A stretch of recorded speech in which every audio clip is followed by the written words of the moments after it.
لیکن جب پارٹی میں گئے تو سب کی توجہ کا مرکز میں رہی، یہاں تک کہ میرے شوہر کے باس نے بھی میری تعریف کی۔ میرے شوہر کو بڑا ہی غصہ آ رہا تھا۔ جب گھر آئے تو میرے شوہر نے کہا کہ میرا باس تو کسی کی بھی تعریف نہیں کرتا ہے، اس کے آگے اپنا سر کاٹ کے بھی رکھ دو تب بھی نہیں، اور تمہارے پیچھے کیسے پھر رہا تھا، آگے پیچھے ہو رہا تھا، بڑی تعریفیں کر رہا تھا۔ میں نے کہا کہ اس میں کیا بری بات ہے؟ میرے شوہر نے ڈانٹنا شروع کر دیا۔ میں بھی تنگ آ گئی۔ میرے شوہر نے کہا کہ آج سے تم بالکل میک اپ نہیں کرو گی۔ اس نے میرا سارا میک اپ اٹھا کر باتھ روم میں پھینک دیا اور توڑ دیا۔ اس کے بعد اس نے کہا کہ کوئی آرائش بھی مجھے تم پر نہیں چاہیے۔ میں نے اتنا کہہ دیا کہ آپ احساس کمتری کا شکار ہیں۔ آپ کیا سمجھتے ہیں کہ اگر میں تیار نہیں ہوں گی تو لوگ میرے بجائے آپ کو دیکھنا شروع کر دیں گے؟ بس یہی میری غلطی تھی کہ میری زبان سے یہ لفظ نکل گیا اور میرے شوہر نے چیخنا چلانا شروع کر دیا اور اس نے مجھے طلاق دے دی۔ اپنے شوہر کے منہ سے 3 دفعہ طلاق کا سن کر میں حیران رہ گئی اور زمین پر بیٹھ گئی۔ تھوڑی دیر کے بعد بے ہوش ہو گئی۔ ہوش آیا تو میرا شوہر میرے پاس بیٹھا تھا۔ میں نے کہا دور رہے مجھ سے، آپ مجھے طلاق دے چکے ہیں۔ میں پوری طرح رونے لگی تو میرے شوہر نے کہا کہ نہیں، ایسے طلاق نہیں ہوتی، ہماری طلاق نہیں ہوئی ہے۔ لیکن میں مطمئن نہیں تھی۔ صبح ہم لوگ مولوی صاحب کے پاس گئے تو انہوں نے کہا کہ طلاق تو ہو گئی ہے کیونکہ تم نے 3 دفعہ کہا ہے اور عورت نے سن لیا ہے، اب حلالہ کرنا پڑے گا، نہیں تو یہ تم پر حرام ہو چکی ہے۔ میں نے کہا کوئی حلالہ نہیں کرنا، میں اپنے گھر واپس جاؤں گی۔ میرا شوہر میرے قدموں میں بیٹھ گیا، معافی مانگنے لگا کہ مجھ سے غلطی ہو گئی، مجھے معاف کر دو، میں تمہارے بغیر نہیں رہ سکتا ہوں، ابھی تو ہماری شادی کو 1 سال بھی نہیں ہوا ہے۔ میں نے کہا تو یہ سب آپ کو پہلے سوچنا چاہیے تھا نا۔ میرا شوہر بار بار میری منت کرنے لگا کہ مجھے معاف کر دو، تمہارا کوئی قصور نہیں تھا، تم نے کوئی بے وفائی نہیں کی تھی، کوئی بد کرداری نہیں کی تھی۔ میں غصے میں تھا، میرا غصہ تم پر نکل گیا، میں کیا کروں؟ مرد سے بھی تو غلطی ہو سکتی ہے نا۔ جب ہم لوگ گھر واپس آئے تو میری آنکھوں میں آنسو تھے۔ میرے دیور نے دیکھ لیا، میں کمرے میں آ گئی۔ میں نے اپنے شوہر سے کہا کہ اب آپ اس کمرے میں نہیں آ سکتے، میں جا رہی ہوں۔ میں اپنا سامان پیک کرنے لگی۔ میرا شوہر بچوں کی طرح رونے لگا۔ اس نے کہا کہ تمہارے ساتھ بھی تو برا ہوگا جب تم صرف 6 مہینے بعد ہی یہ بات سب کو جا کر بتاؤ گی کہ تمہیں طلاق ہو گئی ہے، تو کیا تمہارے گھر والے تمہیں گھر بیٹھنے دیں گے؟ کیا وہ تمہاری پھر سے شادی نہیں کریں گے؟ تم نے دوبارہ بھی تو کسی سے شادی کرنی ہے نا، تو تم مجھ سے دوبارہ شادی کیوں نہیں کر سکتی؟ میں اپنے شوہر سے محبت کرتی تھی۔ میں نے کہا میں یہ سب نہیں کر سکتی ہوں، یہ سزا آپ مردوں کو دی گئی ہے، لیکن دراصل یہ سزا عورت کے لیے بھی سزا ہی ہے، اس میں میرا کیا قصور ہے؟ طلاق آپ نے دی ہے تو سزا میں کیوں لوں؟ آپ کو تو کچھ بھی نہیں ہوگا۔ اور میرے شوہر نے تو میرا پیچھے ہی نہیں چھوڑا، بار بار میری منت سماجت کرنے لگا۔ میں نے کہا کہ حلالہ کس کے ساتھ کروائیں گے؟ کون ہے حلالہ کرنے کے لیے؟ تو اچانک سے کمرے کے دروازے پر دستک ہوئی اور میرا دیور اندر آیا۔ اس نے کہا کہ بھابھی کو کیا ہوا ہے؟ بھابھی رو کیوں رہی ہیں؟ میں نے ان کو روتے ہوئے دیکھا ہے، اور آپ لوگ لڑائی جھگڑا کیوں کر رہے ہیں؟ میرے شوہر نے دیور کو سمجھا بجھا کر باہر بھیج دیا اور خاموش ہو گیا۔ اس کے بعد اس نے کہا کہ میں اپنے بھائی کے ساتھ تمہارا حلالہ کرواؤں گا، ویسے بھی وہ بچہ ہے، اس کو ان چیزوں کی سمجھ نہیں ہے۔ مجھے نہیں پتا تھا کہ کیا ہو رہا ہے، مجھے یہ بھی نہیں پتا تھا کہ حلالہ اس طرح ہوتا بھی ہے یا نہیں۔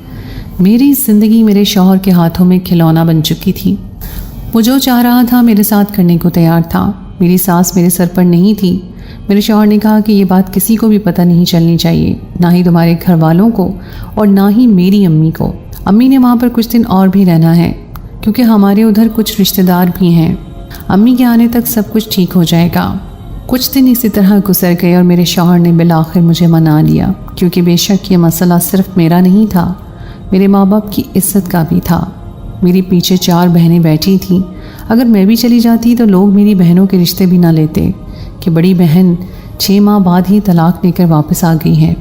کہتے ہوئے افسوس ہوتا ہے، لیکن اگر عورت بیوہ ہو جائے تو یہ معاشرہ اسے اتنا برا بھلا نہیں کہتا، لیکن اگر عورت کو طلاق ہو جائے تو پھر معاشرہ یہی کہتا ہے کہ عورت نے کوئی بات کی ہوگی، زبان چلائی ہوگی، بات نہیں مانی ہوگی، ورنہ مرد کیوں طلاق دے گا؟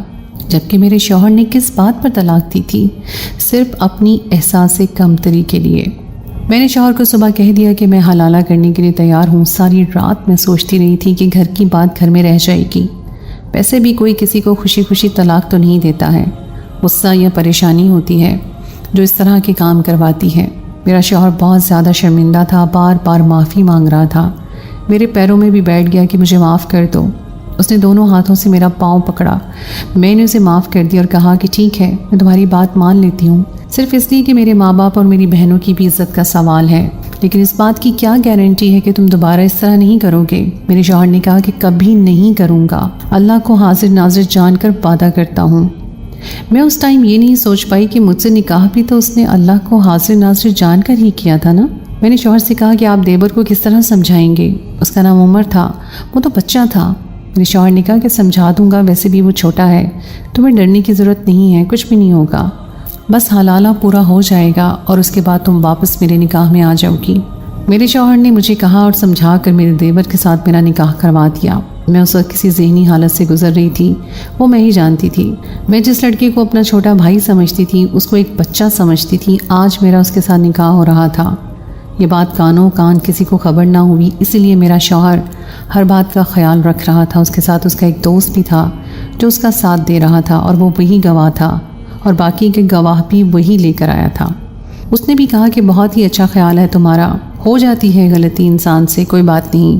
اس کے لیے یہ کہنا آسان تھا، مرد کے لیے تو غلطی کرنا بھی آسان، گناہ کرنا بھی آسان، اور عورت کے لیے تو اس کی مجبوری کو بھی اس کا گناہ بنا دیا جاتا ہے۔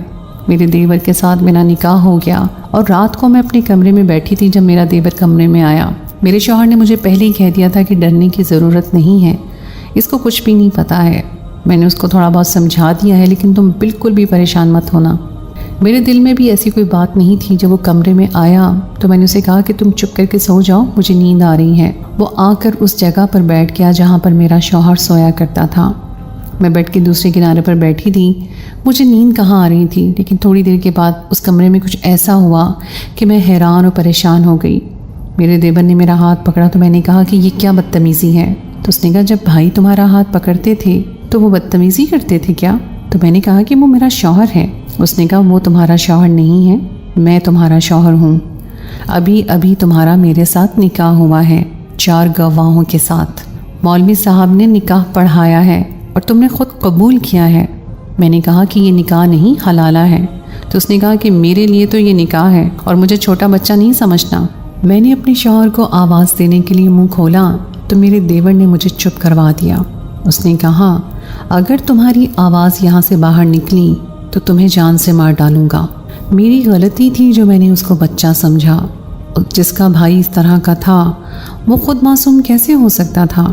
جس نے اپنی بیوی کو چھوٹی سی بات کے پیچھے طلاق دے دی اور پھر اس کا حلالہ اپنے ہی بھائی کے ساتھ کروا رہا تھا، وہ بھی بنا عدت پوری کیے۔ ایسا شخص اپنے بھائی کو بھی کیا سکھائے گا؟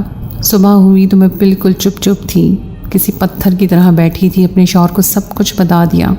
اس نے کہا کہ میں اس کی جان لے لوں گا۔ میں نے کہا کہ اس کی جان کیوں لیتے ہو؟ اپنے آپ کی جان لے لو اور اس سے پہلے مجھے بھی مار ڈالو، کیونکہ یہ سب کچھ تمہاری وجہ سے ہی ہوا ہے۔ میرا شوہر بھی بے بس ہو گیا۔ اس نے کہا کہ بس میں اسے کہتا ہوں کہ وہ تمہیں طلاق دے دے، پر میرا دیور طلاق دینے سے انکاری ہو گیا۔ میرا شوہر اس کو مارنے کے لیے آگے بڑھا تو اس نے بھی ہاتھ اٹھانے کی کوشش کی۔ بہت بڑا تماشا بن گیا۔ میری ساس اچانک سے آ گئی جو ہمیں حیران کرنے کے لیے جلدی آ گئی تھی، لیکن اپنے دونوں بیٹوں کو میرے لیے لڑتا ہوا دیکھ کر حیران رہ گئی۔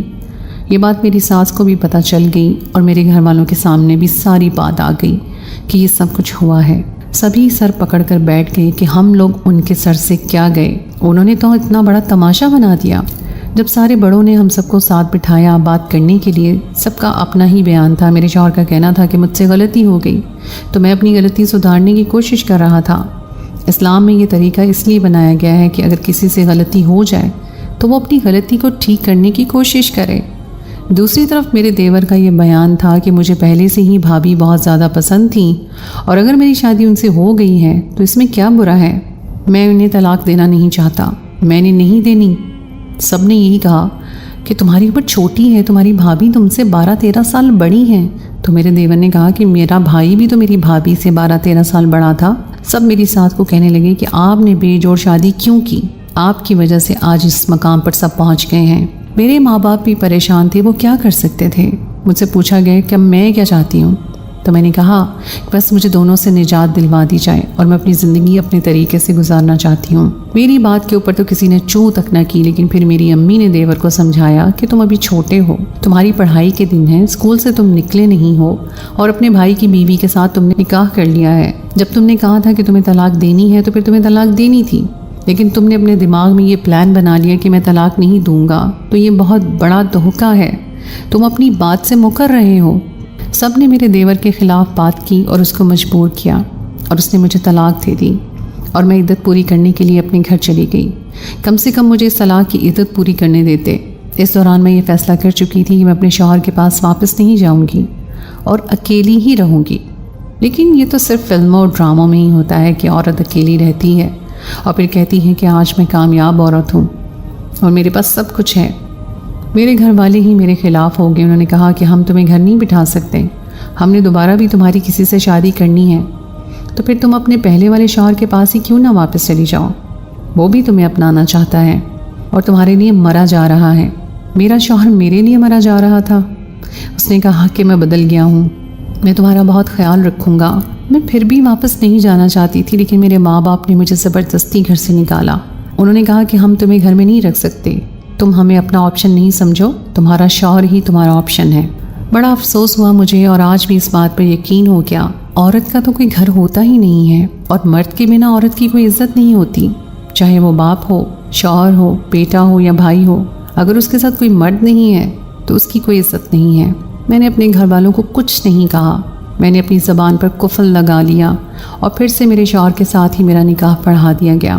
اب ہم لوگ پھر سے ایک دوسرے کے نکاح میں آ گئے، لیکن میرے شوہر نے کہا کہ میں اس گھر میں نہیں رہوں گا، اپنی بیوی کو لے کر الگ ہو جاؤں گا۔ اس بات پر میری ساس نے شور مچایا، لیکن میرے شوہر نے کسی کی بات نہ سنی۔ اس نے اوپر والے حصے میں ڈبل پورشن بنوایا اور مجھے وہاں پر شفٹ کر دیا۔ ہمارا راستہ بھی الگ تھا اور بجلی پانی بھی۔ میں پہلے جیسی نہیں رہی تھی، بات بات پر روتی تھی، رات کو مجھے برے خواب آتے تھے۔ میرا شوہر بھی میرے لیے بڑا پریشان رہتا تھا، لیکن ایک بات اچھی تھی کہ میرا شوہر بدل گیا تھا، وہ میرا بہت زیادہ خیال رکھتا تھا، مجھے کسی بات سے منع نہیں کرتا تھا، مجھے کہتا تھا کہ بس تم خوش رہو، مجھے اور کچھ نہیں چاہیے۔ کہتے ہیں کہ حلالہ مرد کے لیے سزا ہے، کیونکہ اس کی بیوی کو کسی اور کی دسترس میں اسے دینا پڑتا ہے، لیکن مجھے ایسا لگتا ہے کہ یہ عورت کے لیے بھی سزا ہے، اس کو اپنے شوہر کے علاوہ کسی اور مرد کے پاس جانا پڑتا ہے اور پھر واپس اپنے شوہر کے پاس ہی آنا پڑتا ہے۔ وہ کیسے اپنے شوہر سے آنکھ ملائے گی؟ زندگی بہت ہی بگڑ گئی تھی۔ مجھے میرے شوہر نے دماغی ڈاکٹر کے پاس بھی دکھایا، اس نے بھی کہا کہ ان کو بہت زیادہ صدمہ اور دکھ ملا ہے، ان کو خوش رکھنے کی کوشش کریں۔ زندگی کے 2 سال لگ گئے مجھے اپنے آپ کو سنبھالنے میں۔ اس حادثے نے مجھے اتنا صدمہ دیا تھا۔ اس دوران میرے دیور کو باہر کے ملک بھیج دیا گیا۔ میری ساس نے کہا کہ باہر چلا جائے تو اچھا ہے۔ اس کے بعد اللہ نے مجھے امید دی اور میرے ہاں ایک پیارا سا بیٹا ہوا۔ اولاد کو پا کر میرا دماغ تھوڑا سا بہتر ہوا اور اب بس میں اپنے بیٹے کے لیے زندہ ہوں۔ اب میں اپنے آپ کو ایک عورت کی طرح نہیں سوچتی، بلکہ ایک ماں کی طرح سوچتی ہوں اور اپنے بیٹے کے لیے سب کچھ کرتی ہوں اور سب کچھ کرنا چاہتی ہوں، اسی کے لیے جینا چاہتی ہوں اور اسے ایک اچھا انسان بنانا چاہتی ہوں۔ یہی میری زندگی کا مقصد ہے۔